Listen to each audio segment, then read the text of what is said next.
তো মেলাতে তো চলে এসেছি পয়লা বৈশাখের দিন।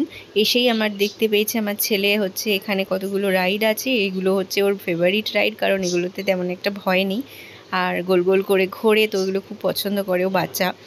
তো উঠে পড়েছে রাইডে, দেখতেই পাচ্ছ। গিয়ে এখানে কটা রাইডে ও চড়েছে, তারপরে একটু এই ছোটোখাটো কিছু খেলনা কিনে আমরা তারপর বাড়ি ফিরেছি। তো এখন এখানে ও রাইড চড়ছে, দেখতেই পাচ্ছ, ভীষণ মজা পায় এগুলোতে বাচ্চারা। এরপরে চড়লো আর একটা, এইখানে এই বলগুলো থাকে, এখানে গিয়ে জাপাং শুরু করে দিল। তারপরে এখানে অনেকগুলো বাচ্চা ছিল একসাথে দুষ্টুমি করছিল, বাট আমার ভীষণ ভয় লাগছিল, কারণ পেছনেই একটা লোহার জিনিস ছিল, যদি পড়ে যায় সেটা নিয়ে একটু ভয়ও পাচ্ছিলাম। কিন্তু বাচ্চা মানুষ, ওরা তো কারোর কথাই শোনে না, খুব মজা পাচ্ছিল, সবাই মিলে স্লিপ চড়ছিল।